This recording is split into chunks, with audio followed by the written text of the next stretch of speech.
Mes chers collègues, nous entendons ce matin M. Boris Ravignon, candidat proposé par le Président de la République pour occuper les fonctions de président du conseil d'administration de l'ADEME. En application de l'article 13 de la Constitution, dont vous trouverez les éléments biographiques sur notre application Dimeter. Comme vous le savez, cette nomination ne peut intervenir qu'après l'audition de la personne pressentie devant les commissions compétentes à la fois de l'Assemblée nationale et du Sénat. Celle de l'Assemblée nationale aura lieu à 11h30. Auditions qui doivent être suivies d'un vote. Je rappelle que cette nomination ne pourra intervenir si l'addition des votes négatifs de chaque commission représentait au moins les 3/5 des suffrages exprimés dans les deux commissions. Cette audition est publique, elle est ouverte à la presse et retransmise sur le site du Sénat. À l'issue, nous procéderons au vote à bulletin secret. Je vous rappelle, mes chers collègues, qu'il ne peut y avoir de délégation de vote et que le dépouillement doit être effectué simultanément à l'Assemblée nationale et au Sénat.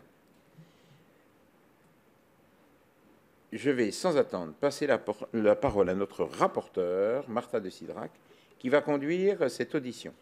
Vous pourrez ensuite nous présenter votre candidature et nous faire part de vos motivations avant de répondre aux premières questions du rapporteur. Puis mes collègues sénateurs vous interrogeront à leur tour pour une séquence de questions-réponses. Je vous remercie. Je donne la parole à Madame le rapporteur. Merci, Monsieur le Président. Mes chers collègues, Monsieur Ravignon, nous sommes donc réunis aujourd'hui pour examiner votre candidature à la présidence du conseil d'administration de l'Agence de l'environnement et de la maîtrise de l'énergie. Nous allons tous ensemble examiner ce matin les forces et faiblesses de votre candidature à la tête d'un opérateur désormais incontournable dans la conduite des politiques publiques suivies par notre commission. J'aimerais tout d'abord faire un petit détour par l'histoire de l'ADEME, qu'il me semble pertinent de rappeler ici pour mieux apprécier l'importance de votre candidature. À l'origine, en 1982, l'Agence française pour la maîtrise de l'énergie, à l'époque l'AFME, est créée par François Mitterrand pour réfléchir aux questions d'économie d'énergie et au développement des énergies nouvelles. L'AFME est alors perçue comme un contre-pouvoir à EDF dans un contexte de montée en puissance du secteur électrique nucléaire en France. Une première étape dans l'inexorable croissance de l'opérateur dont vous briguez la présidence est franchie 10 ans plus tard, en 1992, avec la création de l'Agence de l'environnement et de la maîtrise de l'énergie, l'actuelle ADEME, qui résulte de la fusion de plusieurs agences préexistantes. L'Agence française pour la maîtrise de l'énergie, donc l'Agence pour la qualité de l'air et l'Agence nationale pour la récupération et l'élimination des déchets. Cette fusion illustre la dynamique qui sera dès lors celle de l'ADEME, une extension de son champ de compétences au-delà de son périmètre initial, cantonné à l'énergie. En 2022, l'agence poursuit ainsi des actions aussi diverses que la mise en œuvre des objectifs nationaux en matière de chaleur renouvelable, d'économie circulaire, de mobilité durable, d'amélioration de la qualité de l'air, la reconversion des friches polluées, l'accompagnement des entreprises et des territoires ou encore l'adaptation au changement climatique. L'ADEME, ce sont aujourd'hui quelques programmes phares que nous connaissons bien. Le Fonds Chaleur pour le développement de la chaleur renouvelable, doté en 2023 de 520 millions d'euros pour le Fonds Chaleur. Ce fonds connaît une croissance continue, notamment grâce aux amendements portés par notre Chambre et en particulier par nos deux rapporteurs budgétaires, messieurs Calvé et monsieur Martin. Le Fonds économie circulaire, doté en 2023 de 210 millions d'euros. Le Fonds de décarbonation de l'industrie, créé à la faveur du plan de relance, doté de 1,7 milliard d'euros.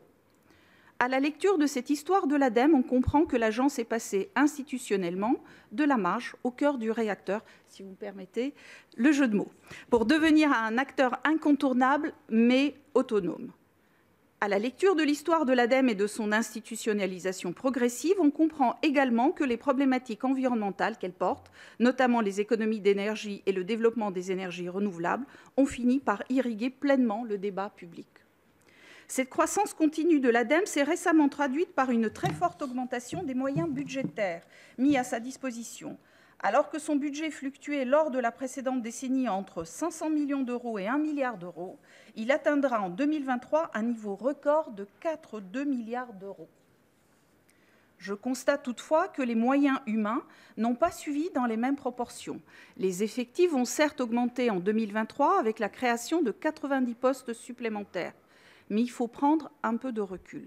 En 2022, les moyens humains de l'ADEME étaient en réalité inférieurs à ce que l'agence a connu sur une bonne partie de la décennie précédente. On sait par ailleurs que le fonctionnement de l'ADEME se caractérise par un recours significatif à de l'intérim ou des contrats à durée déterminée. Cette situation est-elle durable alors même que les politiques menées par l'ADEME demandent un suivi au long cours? Vous nous éclairez là-dessus, Monsieur Ravignon. On peut évidemment en douter. Nous vous attendons donc au tournant concernant le schéma d'emploi de l'ADEME et espérons que vous pourrez nous partager ce matin des éléments rassurants à ce sujet. La croissance passée et présente de l'ADEME nous invite naturellement à vous interroger aussi sur la trajectoire d'évolution future de l'opérateur que vous vous apprêtez à diriger. En particulier, envisagez-vous de positionner l'ADEME sur de nouveaux périmètres d'intervention? Comment comptez-vous articuler vos compétences avec celles d'autres opérateurs de l'État qui interviennent dans des champs proches du vôtre? Je pense évidemment au CEREMA concernant l'adaptation au changement climatique. L'efficacité de l'action publique implique d'éviter les redondances, voire les logiques de concurrence entre opérateurs publics qui doivent tous pousser dans la même direction. Il me faut également aborder les questions relatives à la gouvernance de l'ADEME, profondément impactée par la récente adoption de la loi 3DS. Cette loi attribue en effet au préfet de région la fonction de délégué territorial de l'ADEME.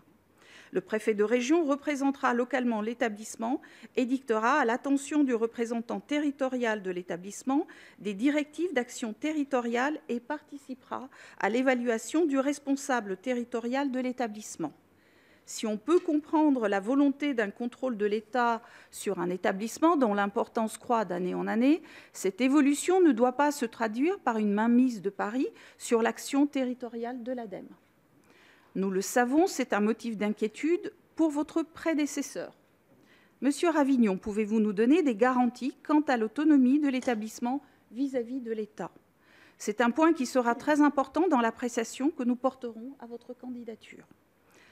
Parallèlement, la loi 3DS, opère un mouvement décentralisateur auquel nous ne pouvons que souscrire.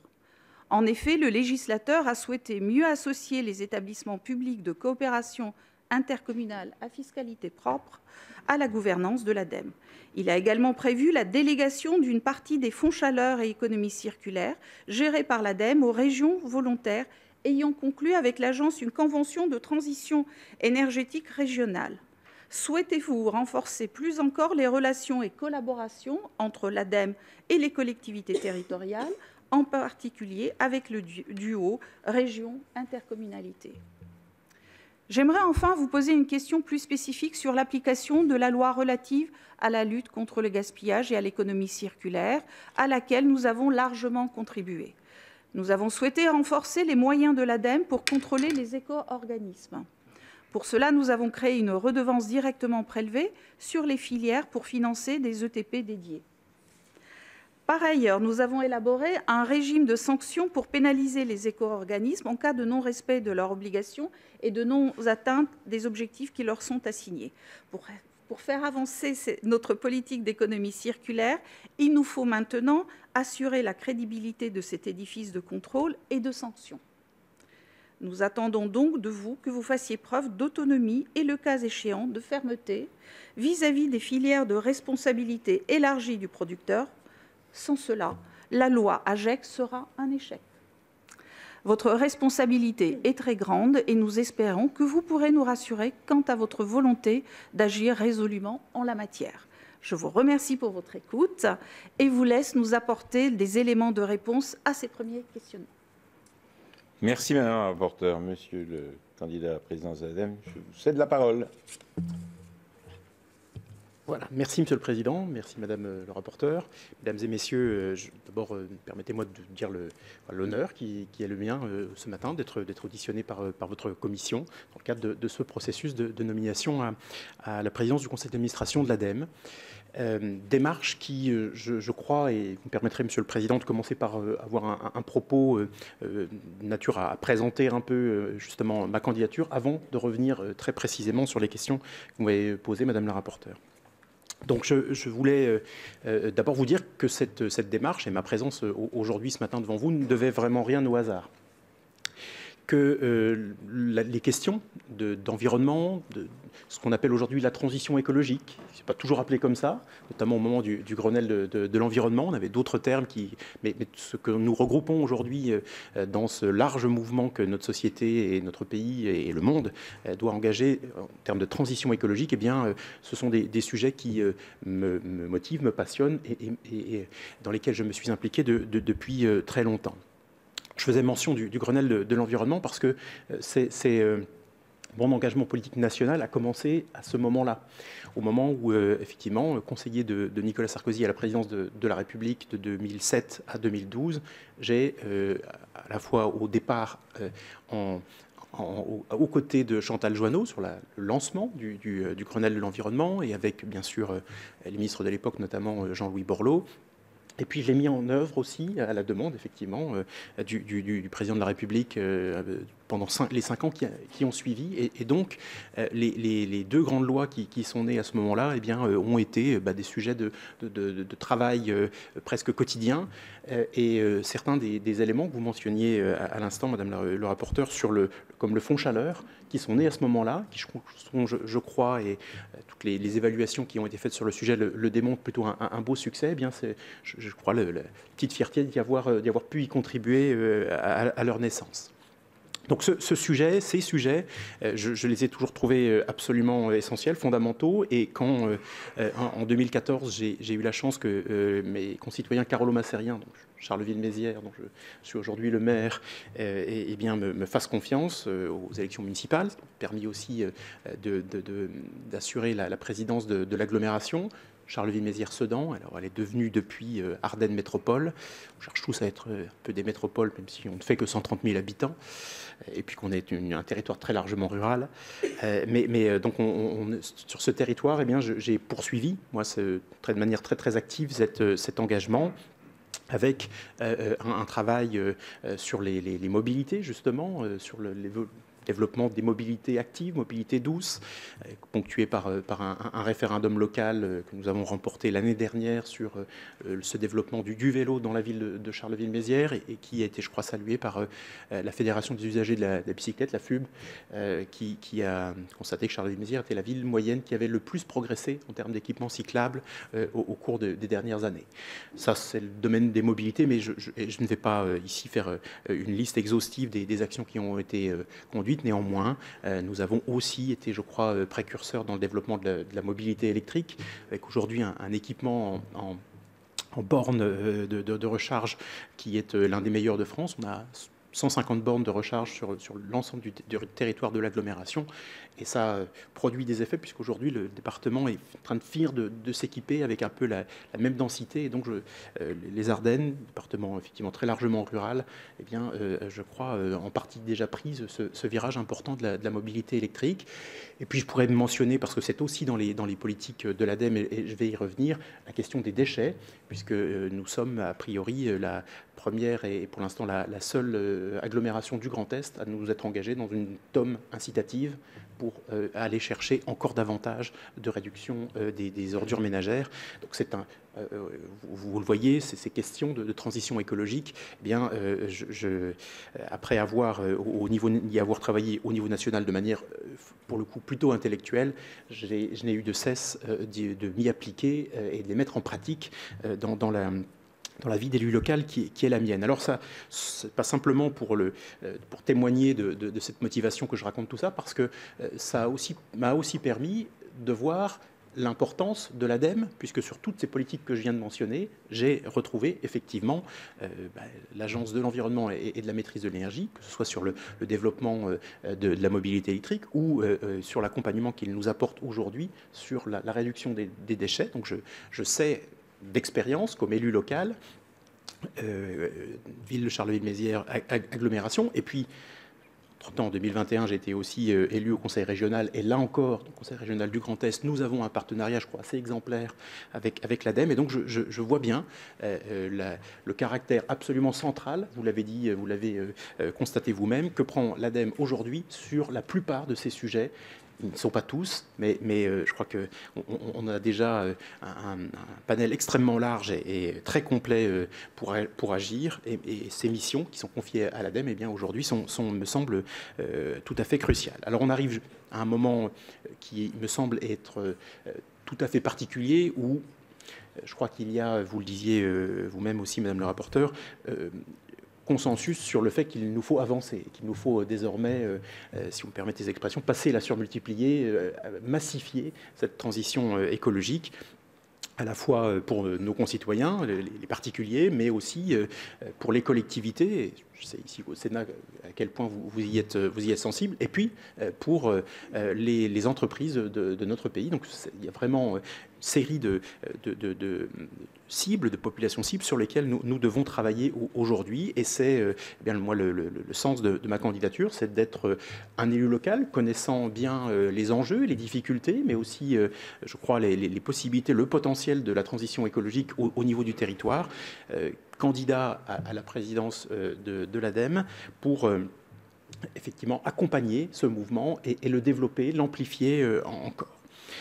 Alors, je vais me permettre de répondre peut-être plus précisément aux différentes questions que vous m'avez adressées. Une première, elle concerne la situation des effectifs de l'ADEME, où statistiquement, et là comptablement, il faut juste effectivement bien considérer qu'on est revenu à une situation que nous avions connue en termes d'effectifs. Alors, puisqu'il y a une bonne nouvelle avec le relèvement du plafond d'emploi de 90 ETP en 2023, mais c'est vrai que ça ne fait que rattraper une partie de la décroissance que l'organisme, l'agence avait connue depuis 2014. Néanmoins, dans le contexte budgétaire dans lequel nous sommes, je crois qu'il faut apprécier cette dotation supplémentaire. Moi, j'aurai à cœur dans les semaines qui viennent de vérifier cette adéquation entre les missions qui nous sont confiées, effectivement, et les moyens qui sont alloués.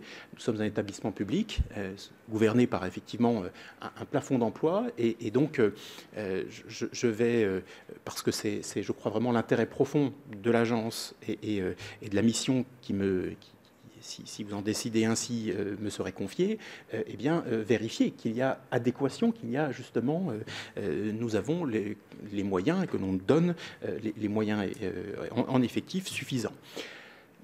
On peut, malgré tout, d'ores et déjà constater que l'ADEME, ces dernières années, justement, parce que les effectifs a eu tendance à se réduire, a su faire un certain nombre d'efforts, pas seulement le nombre et les effectifs disponibles. Je crois que l'ADEME a beaucoup travaillé sur les systèmes d'information, beaucoup travaillé effectivement sur le fait d'avoir une meilleure fluidité, une meilleure ergonomie dans le traitement des dossiers. C'est naturellement extrêmement important. On imagine bien que si les saisies manuelles se multiplient dans l'instruction des dossiers, eh bien, on perd un temps précieux et pour finalement des activités qui ne sont pas extraordinairement utiles à l'objet social de l'agence. Donc on a, je crois, encore des marges à explorer en termes d'organisation, de coopération aussi, j'y reviendrai. Ça n'est naturellement pas la même chose si dans les années qui viennent, nous anticipons un large mouvement de contractualisation avec les régions sur les fonds chaleur et économie circulaire, comme vous l'avez mentionné. Ça peut naturellement, bien sûr, impacter les moyens dont nous aurons besoin, mais soyez, pour vous rassurer, je veux vraiment vous exprimer la détermination qui est la mienne, de manière tout à fait prioritaire, et dans les premières semaines, le cas échéant du mandat qui me serait confié, de vérifier, de faire le tour, notamment en me rendant sur le terrain dans les différentes directions régionales, y compris en Outre-mer, pour vérifier que nous avons aujourd'hui effectivement les moyens d'agir. Et si d'aventure je constatais qu'il y avait des ajustements qui étaient nécessaires, eh bien je croyais bien que j'aurais à ce moment-là l'engagement de faire évoluer les choses, de remonter cette difficulté, parce que je crois vraiment qu'aujourd'hui, nous devons aller vers l'efficacité. C'est là encore, je crois, la mission, ce qui est attendu de moi à la présidence de cette agence. Et donc, cette question des effectifs me préoccupe et me préoccupera tout autant que vous l'êtes. Sur les nouveaux périmètres, alors, je voudrais redire, parce que je crois que ça a été aussi, et vous parliez tout à l'heure de la loi 3DS, je vais y revenir, peut-être source parfois d'une certaine incompréhension sur ce qu'est l'action de l'ADEME. L'ADEME, c'est un opérateur de l'État. Nous sommes là pour mettre en œuvre les politiques qui sont confiées par, en l'occurrence, le gouvernement et le Parlement, qui dotent de moyens. Ça signifie que nos périmètres d'intervention, ça n'est pas nous qui les choisissons.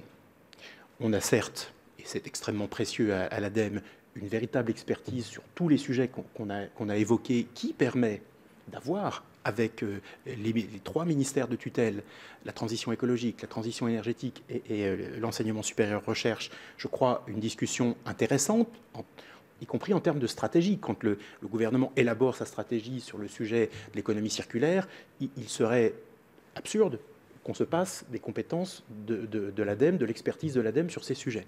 Donc elles sont, ces compétences, cette expertise, et je dirais même cette expertise indépendante, vous parliez tout à l'heure effectivement de l'autonomie, je vais y revenir, ça c'est un actif, je crois, extrêmement précieux qu'il nous faut à l'avenir préserver. Ça nous permet de discuter, d'apporter, de contribuer au niveau national. Je souhaiterais qu'on le fasse aussi encore davantage au niveau local, via les préfets et les collectivités.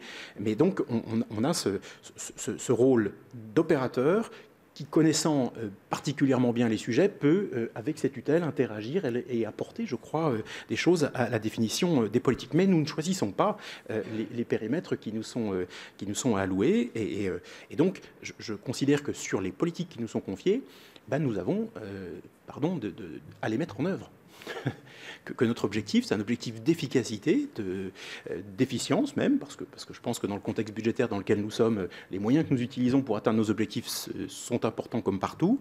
Mais donc, je considère vraiment, moi, que la mission qui me serait éventuellement confiée, c'est de tenir les engagements, de rapporter régulièrement par rapport aux objectifs qui sont ceux du fonds chaleur, du fonds économie circulaire, du fonds décarbonation industrielle, qui est très puissamment doté, comme vous le savez, par le programme France 2030. Et sur tous ces sujets-là, on a à délivrer, à apporter des résultats et à en rendre compte au gouvernement et au Parlement. Alors, ce souci d'efficacité, il doit effectivement nous conduire, vous le soulignez, je ne peux vraiment qu'y souscrire, à éviter toute forme de concurrence et à rechercher une meilleure cohérence de l'action publique.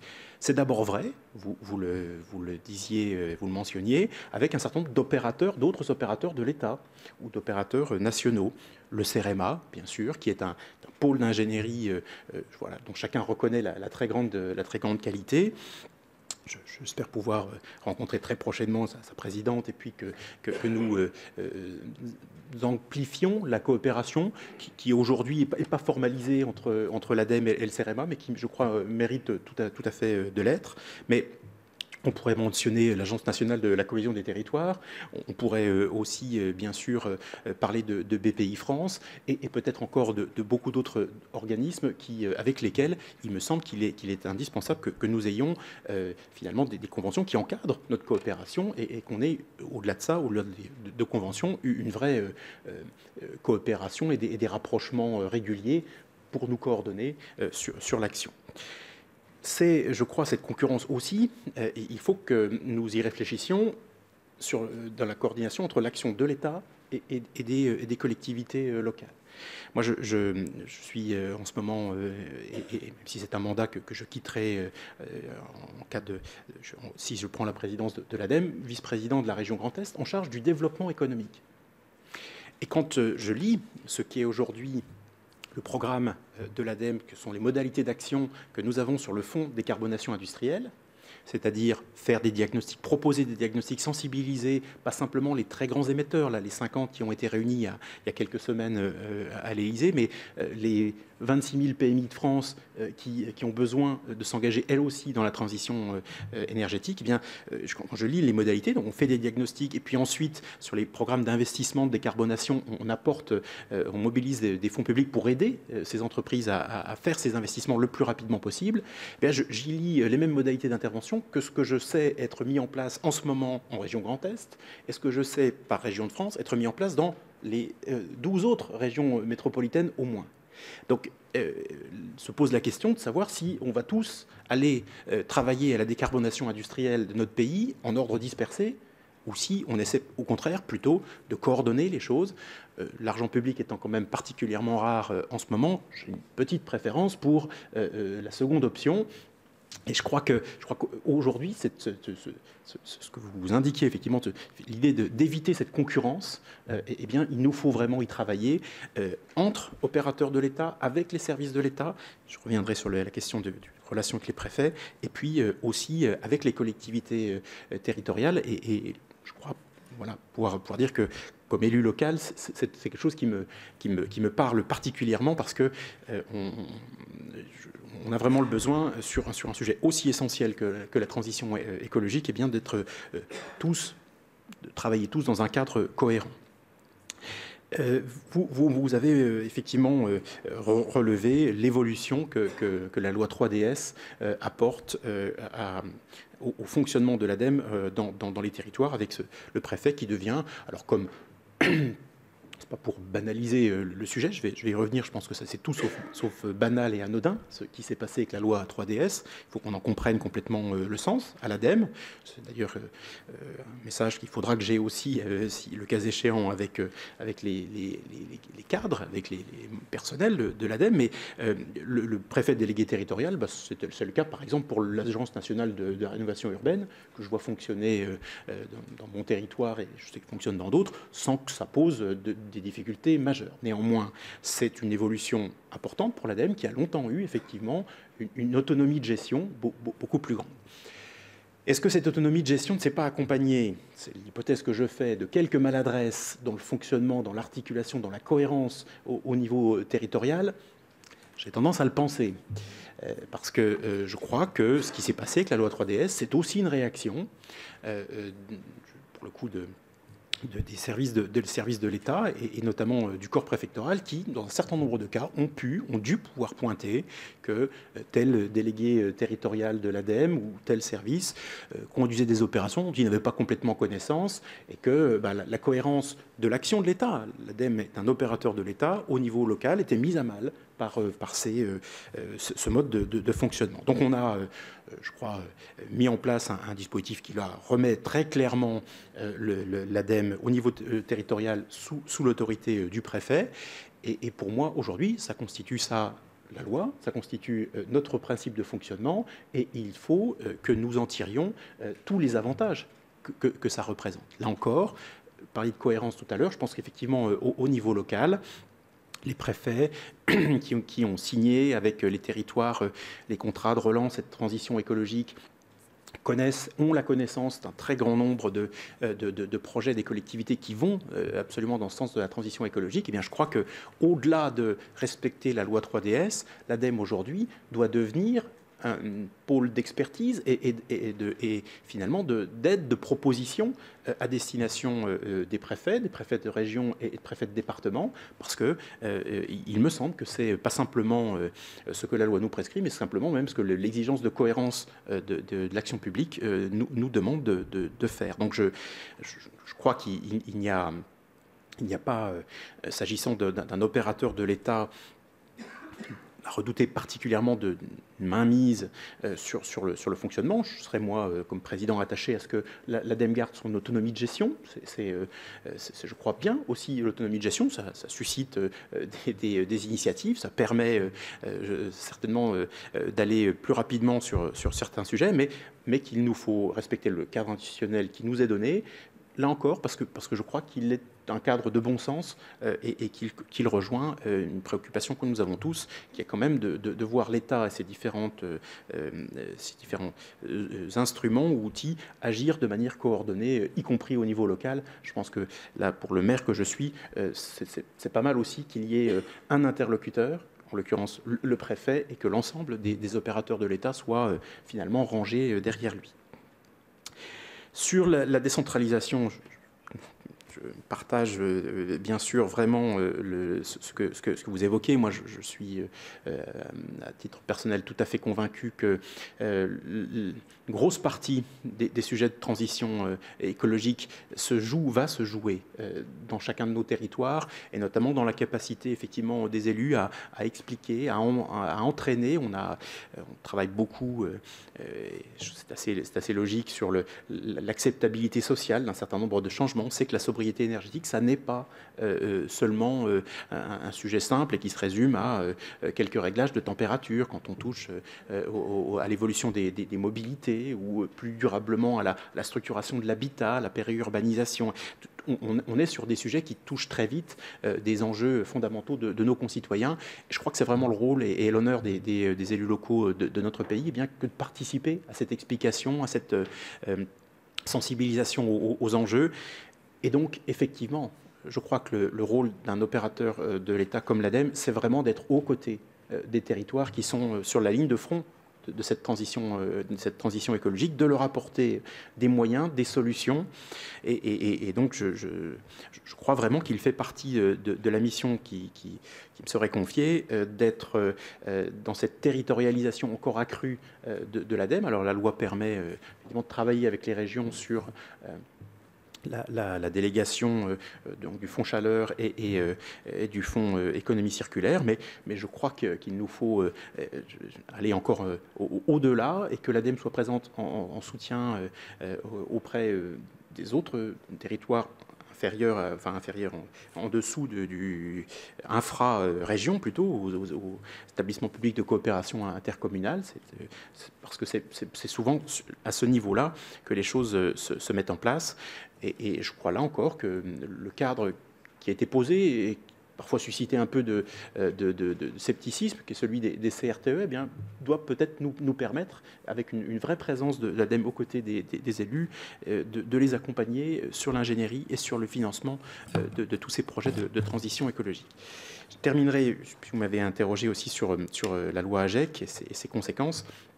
Il s'agit pour nous effectivement d'une extension de compétences significatives, mais tout à fait naturelle et de notre point de vue évidente. Je crois comprendre, mais à la lecture de l'organigramme de l'organisation qui est celle aujourd'hui de l'ADEME, que nous avons fait entre guillemets notre part du chemin en constituant au sein de l'agence une direction de la supervision de la responsabilité des producteurs, étendue des producteurs.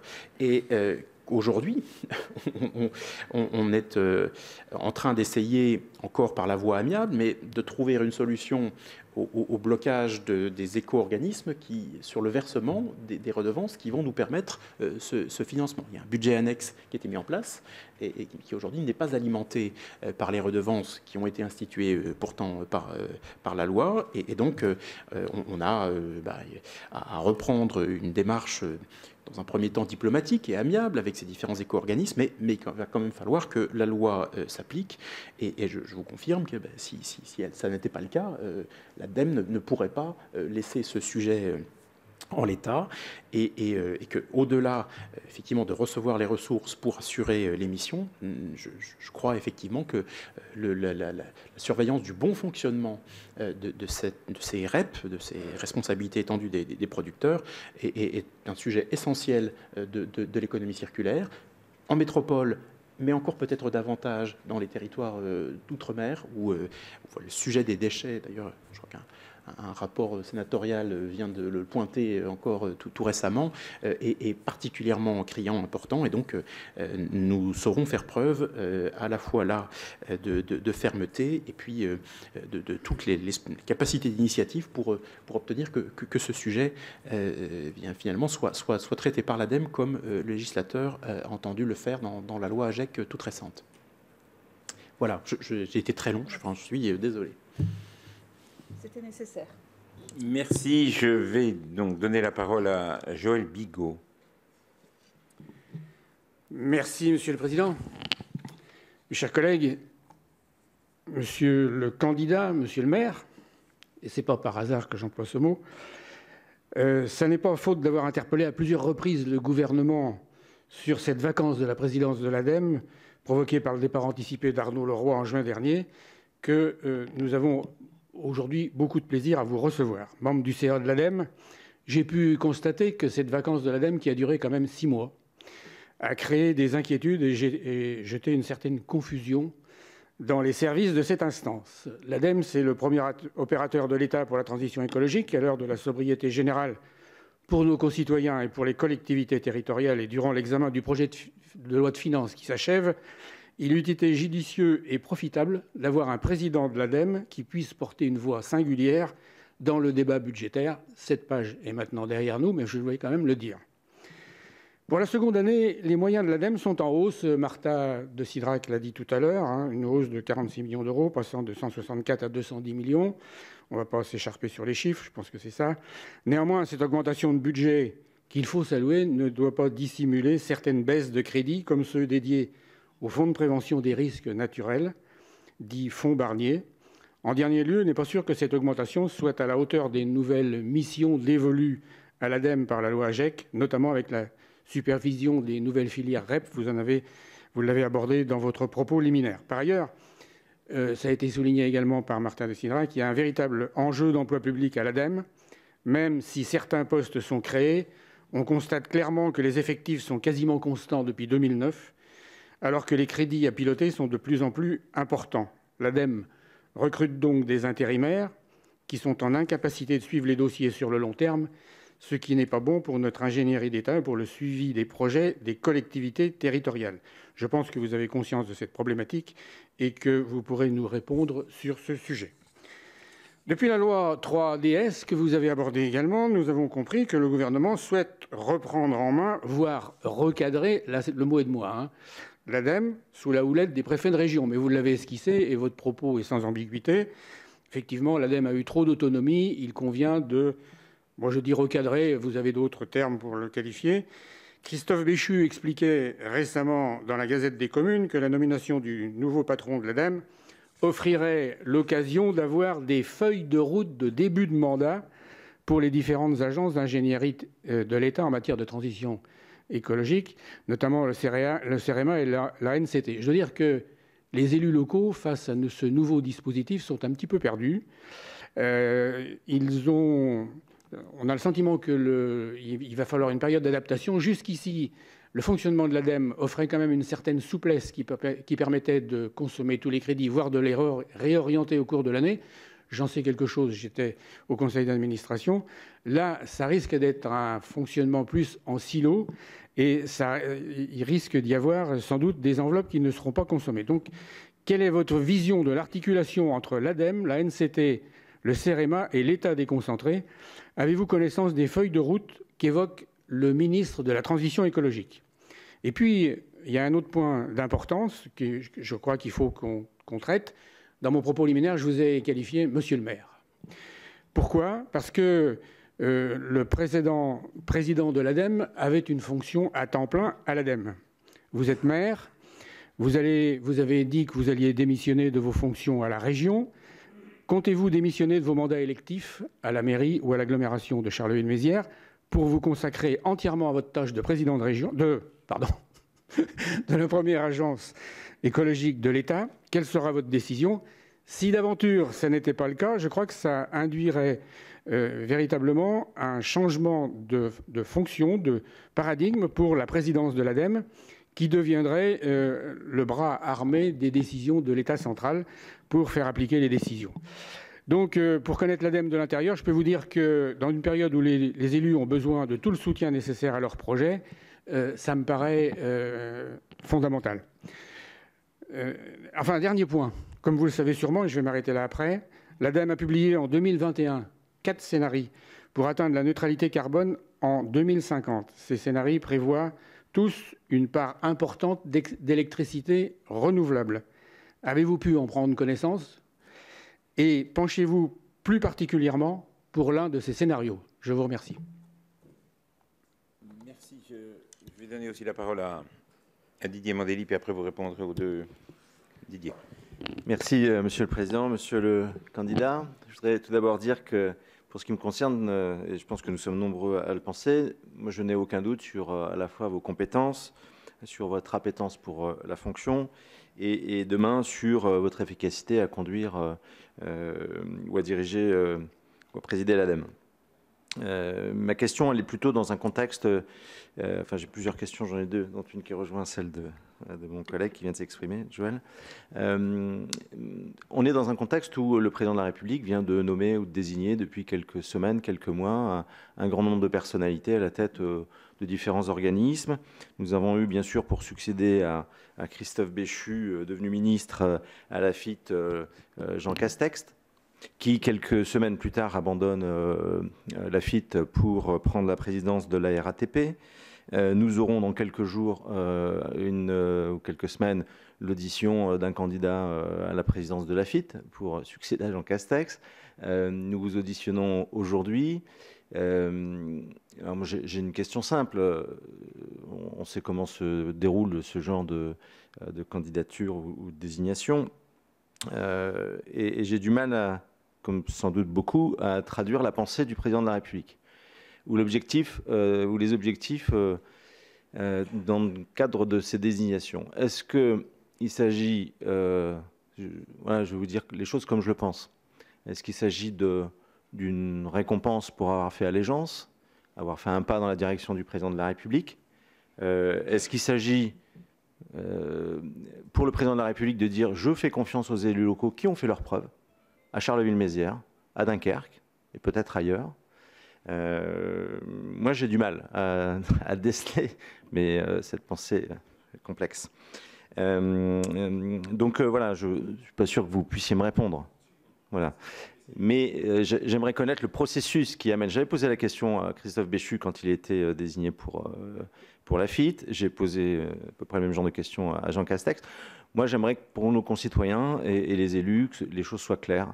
Et là encore, je reviens sur ce que j'ai dit en préambule. Il ne s'agit pas, c'est pas du tout personnel sur ni compétence ni appétence. Et puis, ma question en fait en filigrane, c'était aussi, comme Joël, de me dire la présidence de l'ADEME, qui est un organisme, effectivement, c'est le bras armé de l'État pour mettre en œuvre les politiques, comme d'autres le sont, comme la FIT, etc. Et ça, on en est bien conscient. Et à mon sens, ça nécessite un engagement permanent, quotidien. Et pour avoir été, pour ce qui me concerne, dans des dimensions différentes, mais maire d'une commune de 9000 habitants, président d'une interco de 42 000 et sénateur en même temps pendant quelques mois, très vite, j'ai laissé mes fonctions de maire. Et très vite, la loi est arrivée ensuite en 2017, mais je me suis rendu compte que si on voulait faire correctement les choses au niveau national et local, il fallait quelquefois faire des choix, avoir des priorités. Et donc ma question, elle rejoint celle de Joël, c'est, vous êtes maire de Charleville-Mézières, une ville chère à mon cœur, j'y suis né juste à côté, et je suis encore de la famille présente dans cette ville, et vous avez été réélu brillamment, les gens vous apprécient. J'imagine que ce sera un crève-cœur si vous devez demain quitter cette fonction, mais en même temps président de l'Agglo, enfin, moi ça ne me paraît pas compatible aujourd'hui de cumuler toutes ces fonctions. Alors, ce ne sont pas des fonctions électives comme un parlementaire, mais en tout cas, bon, même si vous nous avez indiqué que vous alliez quitter la région. Voilà, donc ça c'est ma question, mais je pense que beaucoup se posent ce genre de questions. Notre souci, notre interrogation, c'est vraiment de donner la pleine mesure à la fonction dans le cadre de l'ADEME, parce que c'est un bel outil et qui est utile pour les élus locaux comme pour chacun de nos concitoyens. Donc j'attends vos réponses sur ces questions. Merci. Vous pouvez répondre à mes collègues, merci. Très bien, merci Monsieur le Président. Et merci aux deux orateurs de ces questions. Alors, sur le Monsieur Bigot, sénateur Bigot, sur à la fois la durée de la vacance et je crois les effets dans les services de l'ADEME, je ne vais pas pouvoir forcément m'exprimer très longuement. Vous connaissez l'organisme de l'intérieur bien mieux que moi à ce stade, mais je crois qu'on doit pouvoir assez rapidement, si la nomination peut s'effectuer, eh bien rassurer les uns et les autres.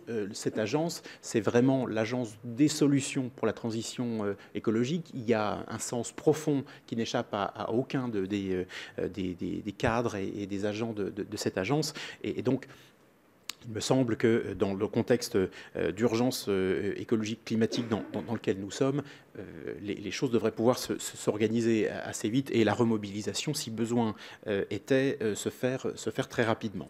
J'en profite pour dire que je crois vraiment que le fait de travailler à l'ADEME, c'est un privilège, c'est une chance, et que pour tous ceux qui rejoignent les services de l'ADEME, parfois comme intérimaires, parfois effectivement comme contractuels au départ, c'est une belle expérience qui est toujours extrêmement valorisante pour leur CV, qu'ils y restent ou qu'ils évoluent ensuite vers d'autres postes. Donc je crois que on a bien sûr à essayer de stabiliser les effectifs. On y est aujourd'hui. Je pense que dans les années qui viennent, si nous voulons effectivement que l'ADEME puisse accomplir ses missions, il faudra qu'on ait régulièrement des discussions sur le niveau du plafond d'emploi. Je vous ai indiqué, je répondais tout à l'heure à Madame le rapporteur en disant que ce sera vraiment pour moi la priorité, si ma nomination est confirmée, de vérifier dans les toutes premières semaines, par des déplacements sur place, par un travail avec les différents services, que nous avons bien aujourd'hui les moyens d'accomplir les missions qui nous sont confiées. Et je pense qu'effectivement, ce souci d'être doté des moyens doit nous conduire à réfléchir au statut de ceux qui travaillent à l'ADEME. Je pense que il n'y a pas... Je crois qu'on n'a pas à entretenir une précarité excessive sur les personnes qui collaborent à ces missions. Ce sont des emplois permanents. On n'est pas dans le cadre au stricto sensu de la fonction publique territoriale, mais en face d'emplois permanents et de fonctions permanentes, il est toujours mieux de mettre effectivement des emplois qui le sont aussi.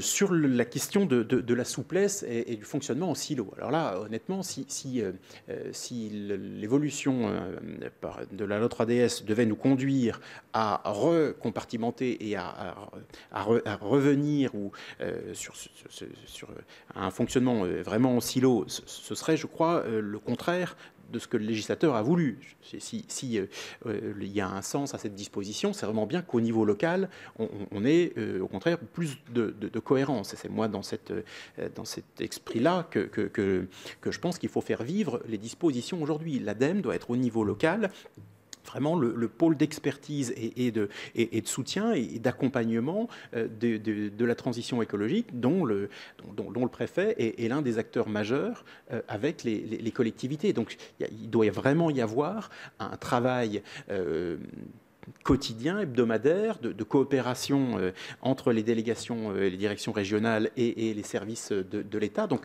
je crois qu'au-delà de l'existence de contre-seins qui aujourd'hui quand même dans des processus de signature électronique, ça se gère. On n'imagine plus des camionnettes de parapheurs avec les chèques de l'ADEME à destination des collectivités ou des entreprises. C'est quand même plus comme ça qu'on fonctionne, fort heureusement.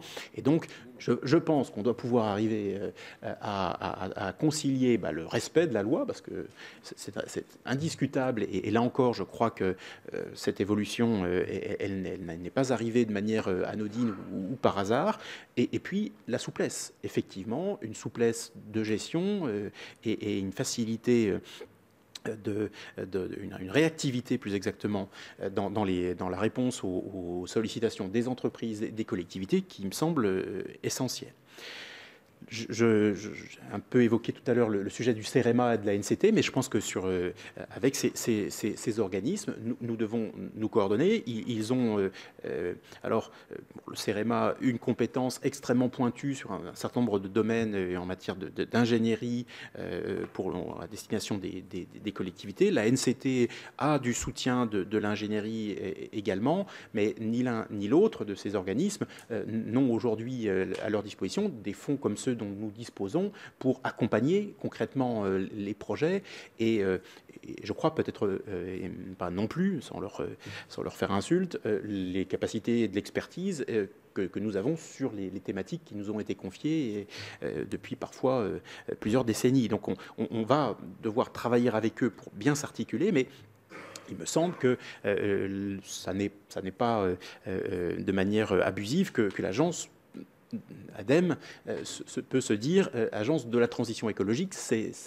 Elle en est effectivement le principal opérateur et elle doit à ce titre effectivement conclure des conventions, les accords de partenariat, de fonctionnement concerté avec ceux qui peuvent aider une partie de ceux vers qui se tournent ces moyens de transition écologique. En l'occurrence, il s'agit des collectivités.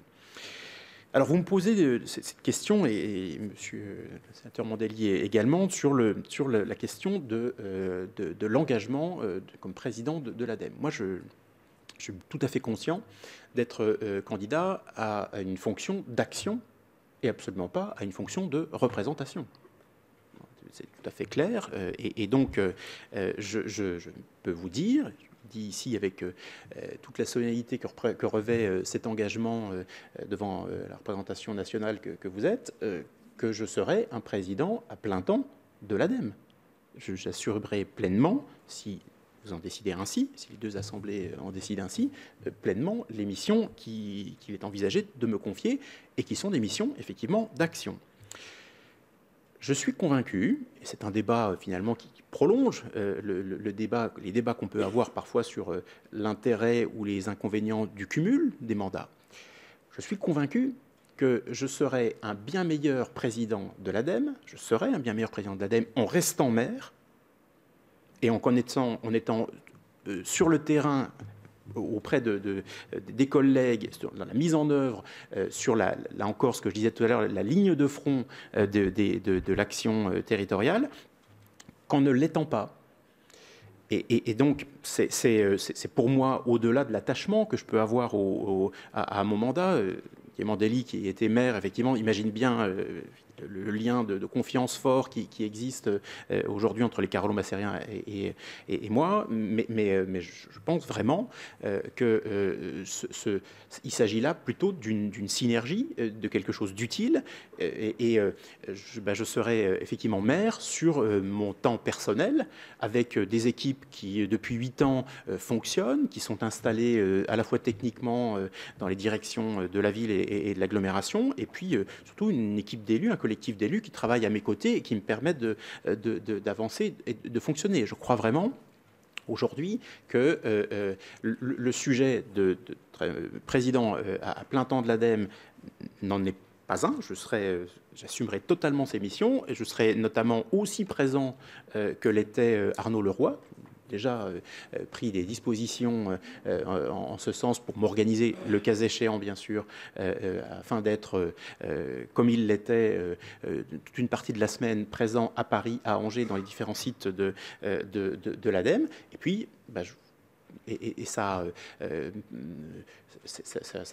relève, entre guillemets, aussi de ma responsabilité de continuer, moi, sur le temps qui me restera, à être le maire de Charleville-Mézières et président de l'agglomération. Alors si pas quelqu'un de borné, si je voyais effectivement que les choses étaient à l'avenir difficiles, on pourrait imaginer des évolutions, mais très honnêtement, je pense aujourd'hui que c'est plutôt un atout pour la fonction à laquelle je suis candidat devant vous, qu'aujourd'hui un inconvénient. Et en tout état de cause, moi je prends absolument l'engagement d'être un président à plein temps de l'ADEME. Ça, c'est tout à fait clair. Merci. Je vais donner Il y avait juste une petite question sur Transition 2050. Voilà, je ne voulais pas oublier. Parce que c'était. Alors, je crois que c'est un travail extrêmement utile, extrêmement important. On a pu y voir dans les commentaires des choses qui, notamment sur la question, le débat énergie renouvelable, nucléaire, enfin, ce travail a parfois été le support d'une polémique, à mon sens, pas tout à fait justifiée. Ce que permet vraiment surtout ce travail-là, c'est de montrer qu'il n'y a pas qu'une seule manière d'atteindre l'objectif de neutralité carbone, à l'horizon 2050. On a effectivement plusieurs voies qui peuvent permettre d'y parvenir, et que ces différentes voies, elles nous exposent à des risques et à des difficultés qui sont différentes. mais qui finalement ensuite relèvent des choix démocratiques qui doivent être faits. Très clairement, on a dans les scénarios un peu polaires, il y en a un qui est effectivement très axé sur la sobriété. On fait énormément de sobriété, donc énormément de réduction, y compris des déplacements, de consommation de produits carnés, avec des conséquences importantes, fortes sur le mode de vie, aussi sur l'étalement urbain, sur l'habitat. Puis à l'autre extrémité, le scénario 4, qui lui fait clairement le pari d'un recours à des technologies de séquestration du carbone, qui sont, pari qui est aussi tout à fait risqué et compliqué aujourd'hui en l'état actuel des évolutions technologiques. Donc je crois que c'est ça vraiment l'intérêt de ce travail-là, et puis de montrer qu'il y a malgré tout des invariants dans ces différents scénarios, notamment l'un qui touche au développement des énergies renouvelables. On a, dans tous les cas, à agir massivement pour le développement des énergies renouvelables et donc développement du nucléaire, encore qui, moi, personnel et ne pose absolument aucun souci. En plus, c'est aujourd'hui la direction prise par l'État et donc c'est une donnée. Mais au-delà, eh bien, nous avons, et ça en revanche c'est la mission de l'ADEME, à nous donner tous les moyens via notamment le fonds chaleur, de développer cette chaleur renouvelable. La chaleur, c'est 40% de notre consommation énergétique finale. Donc, il y a la question de la production d'électricité, mais la question de la production de chaleur est également un sujet fondamental. Et là, l'agence, avec le fonds dont elle dispose, donc je sais que le Sénat est vigilant à ce qu'il soit convenablement doté, voire même qu'il augmente. Vous le disiez à l'instant, Madame le rapporteur. Eh bien, on va continuer à agir et à développer les énergies renouvelables dans ce secteur, effectivement, notamment de la production de chaleur. Voilà. Pardon, j'ai essayé d'être complet. Merci. Je vais donner la parole à Hervé Gillet. Merci, Monsieur le Président, Monsieur le candidat. J'ai écouté avec beaucoup d'attention les réponses que vous avez apportées à nos collègues et j'ai toujours des interrogations qui sont assez fortes. Je voudrais revenir sur la gouvernance. Vous nous confirmez donc au travers de vos propos que vous serez comme Arnaud Leroy, donc président-directeur général, donc vous assumerez la fonction de président et de directeur général. Ce qui veut dire là pour le coup, effectivement, un engagement conséquent, qui était donc à hauteur d'ailleurs des émoluments qu'Arnaud Leroy pouvait percevoir dans cette mission et dans ce travail. Donc effectivement, les interrogations qui ont été portées semblent tout à fait légitimes par rapport à vos engagements également politiques qui nécessiteront pour vous aussi, malgré tout, du temps. Et donc, pour ma part, je reste très interrogatif. Je pensais qu'il y aurait une évolution de la gouvernance, c'est-à-dire qu'il y aurait un président, un directeur général adjoint, comme il existait précédemment, et vous nous confirmez aujourd'hui que ce ne sera pas le cas. Vous serez bien président et directeur général. Donc, je voulais vraiment vous faire part de ma surprise par rapport à ça et revenir donc effectivement sur ce sujet. Le deuxième point que je voulais aborder, c'est j'ai manqué de clé de lecture par rapport à votre approche en termes de contractualisation et de décentralisation. Je m'explique. Certes, on entend bien les relations qui devraient s'approfondir avec les régions et au travers de la loi 3DS, la nécessaire relation qualitative à établir aussi avec les services de l'État, plus particulièrement les préfets. Mais on ne voit pas comment vous percevez l'approche territoriale, et notamment la nouvelle loi énergie renouvelable, accélération des énergies renouvelables, mettait en perspective l'échelon territorial, les SCOT par exemple, comme des territoires aussi d'appréhension et de mise en œuvre des politiques à la fois climatiques et énergétiques. Donc j'aimerais vous entendre sur ce sujet. Vous avez parlé des EPCI, mais il me semble qu'il faut les inscrire plus dans des logiques de territoire.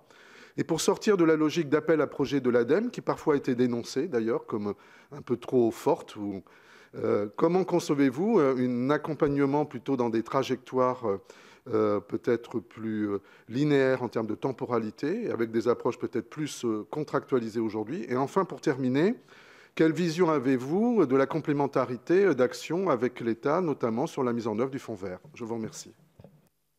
Merci. Je vais donner la parole à Frédéric Marchand. Merci, Monsieur le Président. Monsieur le candidat, parmi les sujets de transition écologique que l'ADEME a à connaître et qui ont été rappelés à la fois par vous-même et par mes collègues, il en est un qui n'a pas été évoqué ce matin, mais dans lequel l'ADEME est au cœur du réacteur, si vous me permettez cette expression, c'est celui de la reterritorialisation de notre alimentation, notamment les fameux projets alimentaires territoriaux, sujet que notre commission a eu à connaître avec certains de mes collègues, puisque nous avons travaillé sur le sujet. Et dans ce domaine, force est de constater que compétences et expertise sont reconnues de manière unanime. Et pourquoi sont-elles reconnues de manière unanime? Puisque ça vient d'être rappelé à l'instant par notre collègue Gillet, et pardon si ma question risque d'être un peu redondante, mais je pense que c'est important. On voit bien que la transition écologique, c'est bien évidemment l'affaire de l'État, mais c'est d'abord et avant tout l'affaire des territoires. Et je pense qu'il y a un appel récent dans Le Monde, quand on parle d'énergie, qui nous le rappelle, avec 160 élus qui signent. Et on voit bien que les implantations locales de l'ADEME sont aujourd'hui ce qui fait la force de l'ADEME, avec cette synergie qui s'opère entre les acteurs sur le terrain, les collectivités et les opérateurs. Donc ma question est simple. Dans votre feuille de route, est-ce que la pérennisation et le renforcement, qui sont, je pense, une nécessité de ces antennes locales, figurent au rang de priorité des priorités? Merci. Je vais donner la parole à M. Jacques Fernic, puis à Mme Varayas. Oui, merci, Monsieur le Président. Merci de vos explications, de votre présentation. Vous avez souligné le rôle majeur des territoires dans la transition écologique. D'une certaine façon, je dirais qu'on est dans une phase de transition à l'intérieur de la transition, puisqu'on passe de l'époque des territoires pionniers. Vous avez dit le rôle pionnier de votre collectivité sur un plan vélo qui est effectivement assez remarquable sur la question des déchets. On passe de l'époque des collectivités pionnières à une généralisation de l'implication des différents territoires dans la transition. C'est clair qu'avec, on le voit avec les responsables, enfin, ce qu'auront à faire les uns et les autres avec dans le prolongement de la loi d'accélération des énergies renouvelables, le fonds vert, la question des ZFE, l'enjeu ZAN. Ceci dit, on est dans une problématique budgétaire pour les collectivités qui risque, quoi qu'on en dise, malgré filet de sécurité et autres dispositifs, de quand même se traduire par un affaiblissement des investissements. Même si les affichages resteront peut-être, les taux de réalisation risquent de fléchir sérieusement. Donc, dans ce contexte, quelle stratégie de l'ADEME, déjà pour, dans le meilleur des cas, je dirais, contribuer à amplifier cette généralisation, éviter aussi que cette généralisation, parce que c'est un peu toujours ce qui se passe dans ces cas-là, ne se traduise par un affadissement de la qualité de la transition, et puis aussi pour réduire, parce qu'il y a des territoires qui ont d'autres priorités urgentes, d'éviter qu'on ait l'apparition singulière de zones blanches de la transition écologique. Madame Varayas.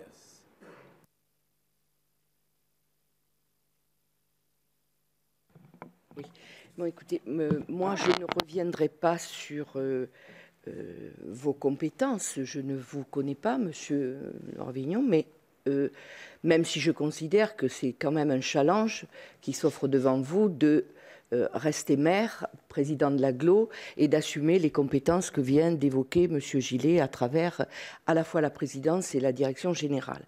Il y a un thème qui me tient à cœur et sur lequel qui n'a été qu'effleuré ce matin.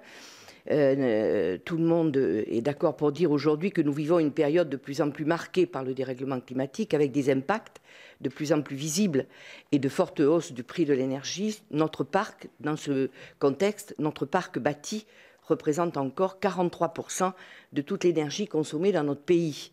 Or, pour respecter nos engagements et les objectifs à atteindre en 2050, nous devons accélérer les rénovations de nos logements et des rénovations performantes en termes d'économie d'énergie et donc à lutter efficacement contre la précarité énergétique dont nous savons que 12 millions de Français en souffrent et que nous avons aujourd'hui 4,8 millions de logements qui sont des passoires thermiques. Alors, si ma prime Rénov', et je l'ai bien vécu dans mon mandat local, si ma prime Rénov' et le programme Habiter mieux ont permis l'an dernier de faire sortir du statut de passoire thermique 2500 logements, nous savons que seuls 60 000 ont véritablement fait l'objet d'une rénovation globale, alors que nous savons que c'est au rythme de plus de 500 000 logements par an qu'il nous faudra avancer pour être dans les clous, si je puis me permettre. L'ADEME a publié une étude qu'elle a appelée FIRENO, Financement de la rénovation performante des logements, qui contient une série de propositions afin de mettre en place une politique publique pour accélérer ces rénovations performantes et qui, au-delà de l'économie énergétique qu'elles génèrent, sont positives pour les ménages en termes de pouvoir d'achat et de santé, et positives aussi pour tous les travaux qu'elles génèrent pour le BTP et de surcroît sur des emplois non délocalisables. Nous savons très précisément qu'en termes de santé, une étude a montré que la rénovation de toutes les passoires thermiques permettrait aujourd'hui à notre système de santé d'économiser 700 millions d'euros par an. Ce n'est pas négligeable. Donc c'est si vous voulez, c'est une thématique sur laquelle je voudrais savoir comment l'ADEME va monter, quels sont ses moyens pour monter, pour être auprès des collectivités territoriales, auprès des élus, quelle suite vous entendez donner à cette étude et de quelle manière vous appréhendez cette question essentielle en matière de transition énergétique qui concerne d'ailleurs aussi le parc des copropriétés et le parc des logements sociaux. Merci, je vous propose de répondre à mes collègues. Merci, Monsieur le Président. Alors, d'abord, sur la question de la gouvernance, il existe effectivement à l'ADEME aujourd'hui une fonction de président-directeur général, et puis il existe aussi, et elle est également vacante, une fonction de directeur général délégué. Les textes prévoient et permettent effectivement au PDG de nommer au moins un directeur général délégué, ce qui était le cas dans la période récente. Fabrice Boissier a quitté ses fonctions. Il est effectivement tout à fait indispensable que ce poste soit pourvu. Et l'ADEME a toujours fonctionné de cette manière-là, avec effectivement un président, Arnaud Leroy, et Fabrice Boissier, directeur général délégué, qui travaillaient finalement en binôme. Donc mon intention, si ma nomination est confirmée, c'est effectivement de pourvoir rapidement à ce poste et d'être capable assez vite de constituer ou de reconstituer une équipe exécutive au-delà même du binôme PDG, directeur général délégué, qui soit tout à fait opérationnelle, active. Des mouvements ont pu être annoncés parmi les cadres de l'agence, et je rejoins les préoccupations, je crois, exprimées par plusieurs d'entre vous sur le fait qu'il faut maintenant qu'on stabilise l'équipe pour qu'elle soit complètement en ordre de marche. J'en profite pour dire que la question des émoluments est aussi quelque chose qui m'a, moi, surpris. Je reste un peu étonné, alors non pas sur la composition de la rémunération, qu'elle comporte notamment une part variable liée à l'atteinte des objectifs, me semble tout à fait sain et vraiment de bonne aloi. C'est le niveau de la partie socle qui m'interroge. Je m'interroge notamment sur le fait qu'un opérateur, le PDG d'un opérateur, puisse être sur cette partie socle mieux rémunérés que ne le sont ses ministres de tutelle.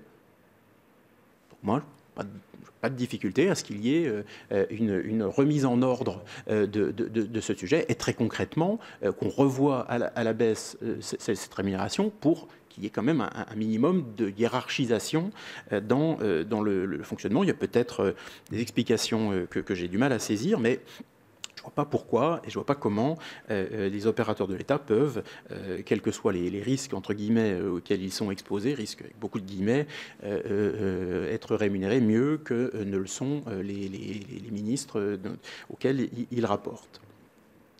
Sur le fonctionnement territorial, je pense que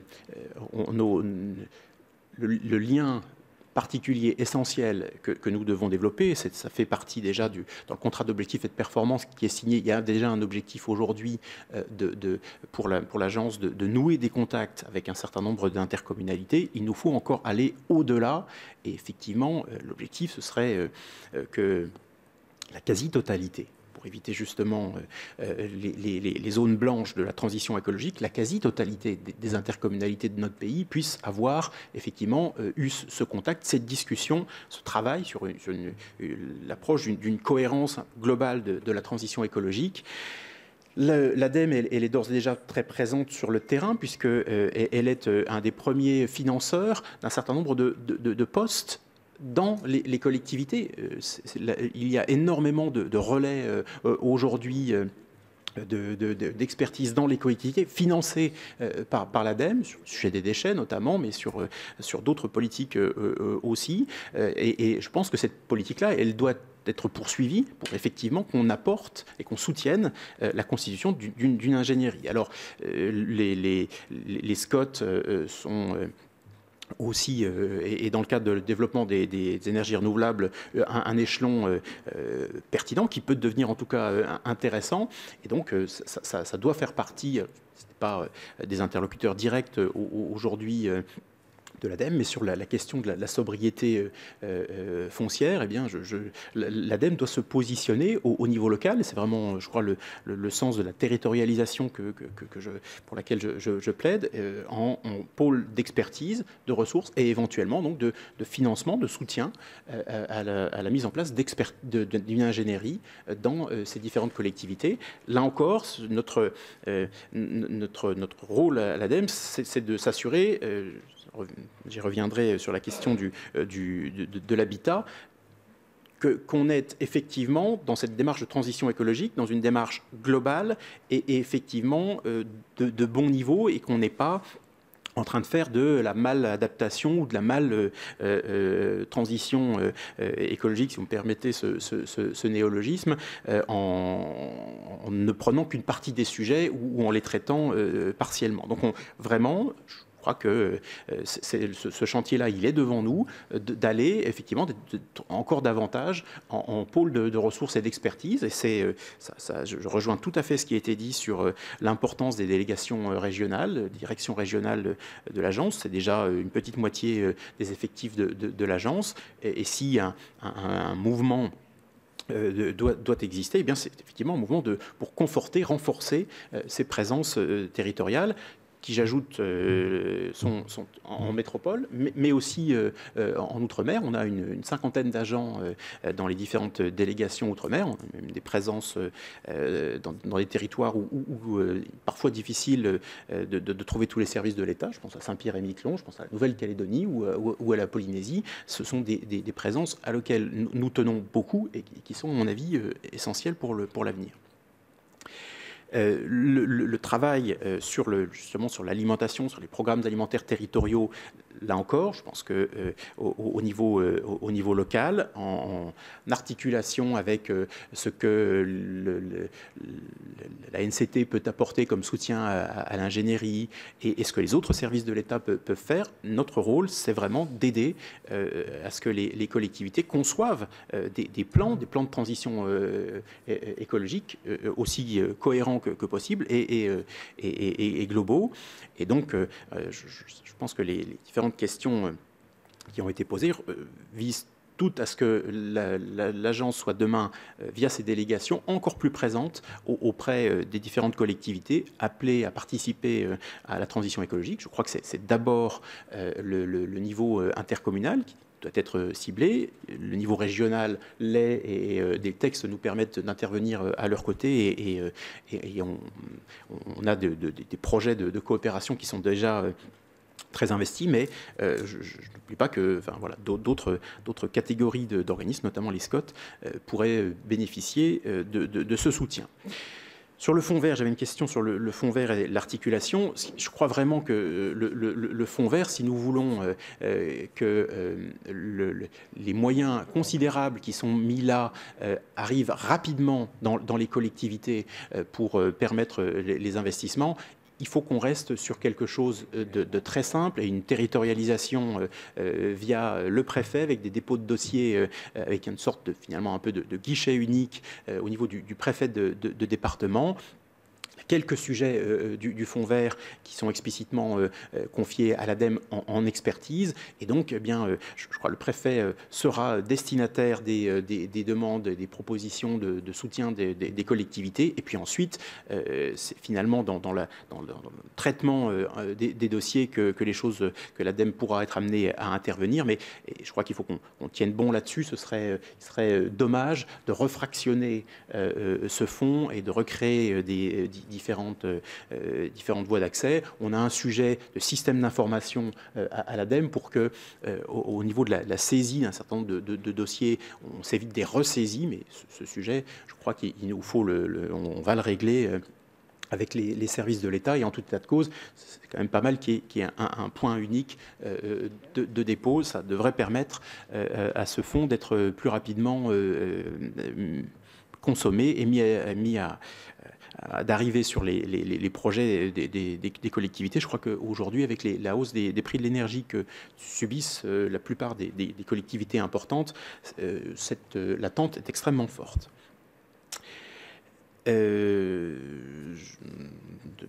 Effectivement, je terminer sur les questions d'habitat. Alors, sur les questions d'habitat, le rôle, là encore, de l'ADEME en matière de transition écologique, c'est d'aider les collectivités, de soutenir les collectivités dans le fait d'avoir une réflexion globale qui inclut effectivement ces questions d'habitat. Mais vous le savez aussi que sur la mise en œuvre, on a aujourd'hui finalement une répartition des rôles qui s'est fait avec l'Agence nationale d'amélioration de l'habitat, avec l'ANA, qui vraiment monte en puissance sur cette question.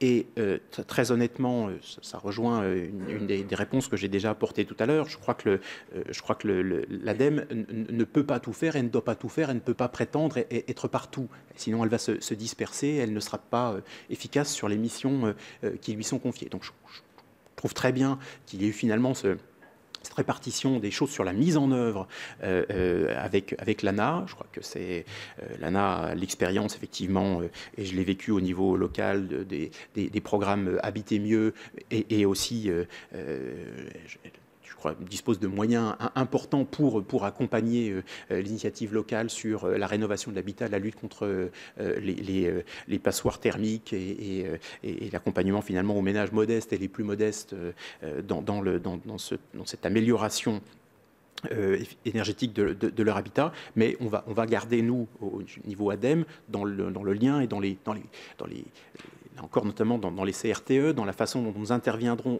auprès des collectivités, la question de la cohérence globale. Ça, c'est vraiment indispensable. Mais par contre, on a donc effectivement cette coopération sur la mise en œuvre avec l'ANA, dont j'attends, moi, des résultats importants. On sera vigilant aussi, puisqu'on avait jusqu'à présent un rôle dans le soutien de la mise en place des services d'accompagnement à la rénovation énergétique. Aujourd'hui, la répartition est faite et on peut se féliciter, je crois, qu'il y ait une certaine clarté qui a été mise sur ce sujet parce que, vous le rappeliez à très juste titre, l'habitat et les consommations énergétiques dans l'habitat, c'est un sujet absolument fondamental. Merci. Je vais donner la parole à Daniel Guéret.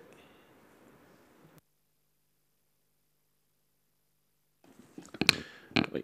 Bonjour, Monsieur Révillon. Monsieur le candidat, moi je ne vous connais pas personnellement et comme à chaque exercice, comme celui auquel on se livre ce matin, lorsque l'on auditionne un candidat à une fonction, on recherche sur lui les éléments sur son parcours. Nul doute que vos compétences, votre parcours d'élu local est de ce point de vue extrêmement intéressant et le seul fait que, ça a été souligné par mes collègues, vous ayez été brillamment réélu suffit pour moi à considérer que vous avez une légitimité qui donne un blanc-seing à vos compétences.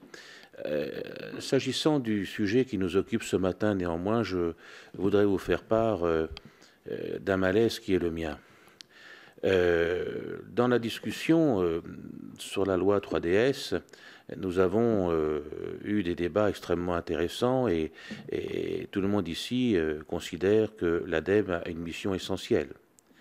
La situation dans laquelle nous sommes aujourd'hui, les objectifs qui sont et qui seront peut-être les vôtres demain, sont également essentiels dans la phase de transition énergétique. Donc, font de l'ADEME, naturellement, un organisme du plus haut intérêt. Vous allez et vous briguez finalement une fonction nationale. Vous avez expliqué dans les arguments que vous venez d'employer pour répondre à mes collègues que votre fonction d'élu local était sans doute, et je le crois, une arme supplémentaire pour mieux exercer votre fonction. Le problème, et c'est là où j'ai un malaise, le problème c'est que ce que vous dites en ce qui vous concerne aujourd'hui, c'est exactement ce que nous avons dit pendant plusieurs années à l'opinion lorsqu'on essayait de convaincre qu'un parlementaire pouvait cumuler ses fonctions avec celles d'un élu local. Vous avez devant vous ici des femmes et des hommes qui, toutes et tous, ont été aux commandes de leur ville, de leur village, de leur communauté pendant des dizaines d'années. Nous avons tous réalisé, comme vous le faites aujourd'hui, des choses. Mais à la différence de vous, et vous n'y êtes pour rien, c'est pas vous qui êtes... mais enfin, vous n'y êtes pour rien, c'est vous aujourd'hui dont il est question, donc c'est la raison pour laquelle j'aborde cela. À la différence de vous, nous avons dû, nous, faire un choix qui a été d'abandonner nos projets et la conduite de nos projets. Parce qu'on nous a expliqué que avoir une fonction nationale ne pouvait pas être compatible pour des raisons de temps, de disponibilité, d'éthique, enfin on a tout entendu sur ce sujet pendant des années, et finalement les choses s'appliquent à nous tous et à nous toutes. Bon, même si je suis convaincu du contraire, c'est-à-dire si je suis d'accord avec vous sur le fond. Or, il se trouve que vous n'êtes pas candidat, ça n'a pas échappé à un poste de parlementaire, mais vous êtes candidat à une fonction nationale. Et le fait que vous soyez peut-être demain président fait de vous un personnage sur la scène nationale, ce qui peut d'ailleurs, au passage, expliquer les émoluments, ce qui ne me choque pas du reste. Mais simplement, je voulais m'assurer que vous compreniez bien le malaise qui pouvait être le nôtre, s'agissant de ce qui est vrai d'un côté, ne l'est pas de l'autre. Et que j'entends ce que vous dites, je comprends ce que vous dites, je suis d'accord avec ce que vous dites, mais à la place qui est la nôtre, ce qui est vrai pour vous n'a pas été vrai pour nous. Alors voilà, je voulais quand même m'assurer que vous étiez conscient de cela, parce que c'est un véritable problème.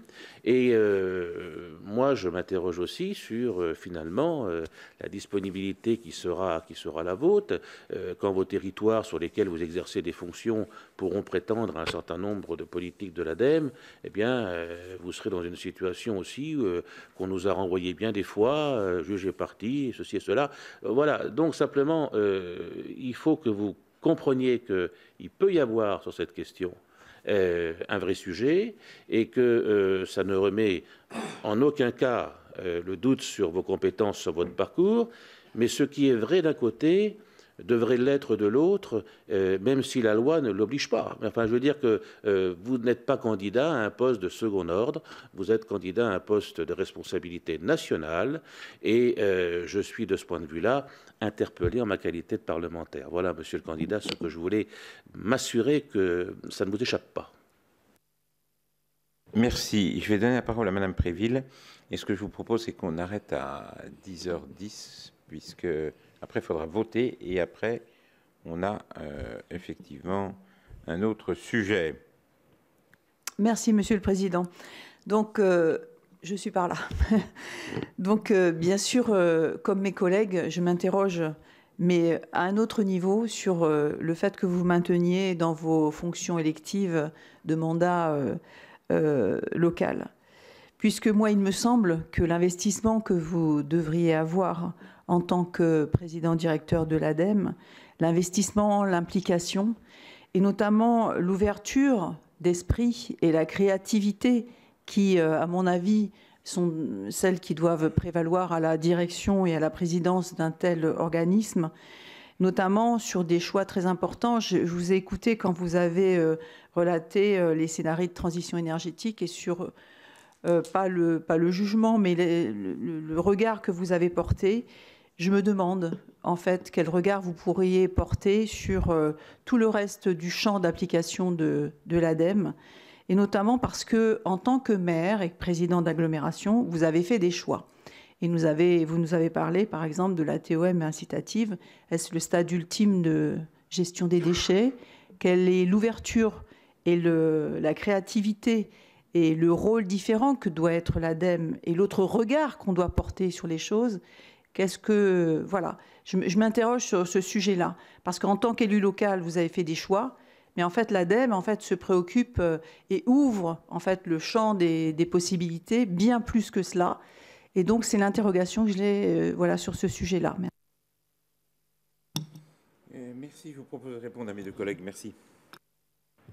Merci, Monsieur le Président. Alors, sénateur Guéret, effectivement, vous me placez devant une situation dont je ne suis pas totalement l'auteur, puisque les textes, ça n'est effectivement pas moi, ça ne peut pas échapper, qui les ai établis, notamment sur l'interdiction du cumul. Ce que je veux vraiment vous redire, c'est que je suis, moi, absolument convaincu d'être tout à fait en capacité de gérer à la fois la présidence pleine et entière de l'ADEME, avec effectivement, comme c'était dans le cas dans la gouvernance jusqu'à présent, une direction générale déléguée, et donc conserver ce mode de fonctionnement et d'être capable, parce que là encore, on ne se situe pas au début de mes mandats électifs à Charleville-Mézières, mais de manière un petit peu avancée justement dans ce temps, d'être tout à fait capable d'arriver à gérer cela. Et c'est me semble-t-il, un sujet qui pour moi est fondamental. Je pouvais ne pas être candidat à cette question, mais j'en ai fait, moi, de cette question de l'ancrage, garder un ancrage territorial, une condition, parce que je suis attaché à ces mandats, et puis parce que surtout, je crois vraiment, et je vais revenir sur ce que vous dites, Madame Préville, sur l'utilité que ça présente, et je le crois aussi, alors qu'on veut que l'ADEME développe les contacts avec les élus locaux, et bien de pouvoir se parler entre guillemets entre élus et personnes confrontées aux mêmes difficultés, me semble-t-il, devrait faciliter grandement les choses. Alors il va de soi qu'il y a un sujet de conflit d'intérêts potentiel à régler, et que des sujets qui concerneraient Charleville-Mézières, l'agglomération ou même le département des Ardennes ne pourraient, si je suis président de l'ADEME, plus être connus de moi. Mais des dispositions existent dans ces cas-là. Les textes permettent effectivement d'organiser un déport de l'instruction des sujets. Et donc, il y a, je crois, pas de difficulté. Il va de soi, bien sûr, que l'ADEME doit avoir un traitement absolument équitable de tous les territoires, impartial, et donc non biaisé, et donc que si des territoires où je conserve effectivement des intérêts et un attachement venaient à répondre à des appels à projets, etc., enfin, je ne devrais en aucun cas pouvoir en connaître. Donc ça s'organise, et ça doit pouvoir se faire. Moi, je ne vais pas rebondir sur le sujet du cumul, mais je crois effectivement, et c'est plus le résultat d'une réflexion de long terme, que couper l'exercice de mandats nationaux et de fonctions locales comporte peut-être à l'arrivée plus d'inconvénients que ça ne présente davantage. Mais je ne suis pas ici, c'est la ville de Boris Ravignon, et le président de l'ADEME n'a pas, je crois, de manière habituelle à s'exprimer sur ce sujet-là, si ce n'est que, effectivement, ça me concerne dans le cadre d'exercice de ces fonctions que j'envisage.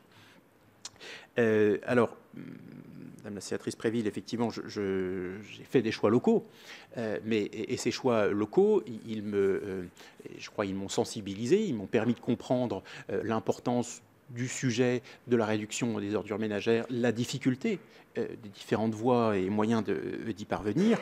En aucun cas, il ne s'agit pour moi d'aller appliquer ou faire appliquer par l'ADEME qui serait un modèle carolo-massérien. On n'en est pas là.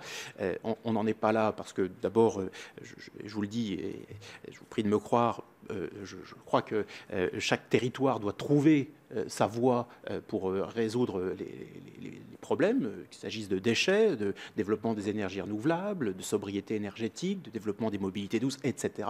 C'est à chacun de le faire. Je garderai bien de porter le moindre jugement, mais l'ADEME, elle est là pour accompagner finalement tous les élus dans leur choix, avec simplement une exigence. C'est que les choix faits, surtout s'ils sont soutenus par la puissance publique, par des moyens publics, eh bien, permettent d'atteindre les objectifs. C'est-à-dire qu'on ne fasse pas les choses à moitié, qu'on ne soit pas finalement dans un soutien un peu factice à des démarches qui n'aboutiraient pas, qui n'iraient pas résolument vers la transition écologique. Donc l'ouverture de l'ADEME et au niveau de l'instruction, des contacts avec les élus, elle me semble absolument devoir être garantie, parce que c'est comme ça que nous allons pouvoir continuer à travailler et accompagner efficacement les élus. C'est en les écoutant, en étant à leur écoute et en essayant de voir comment on peut mobiliser les moyens que nous donne la puissance publique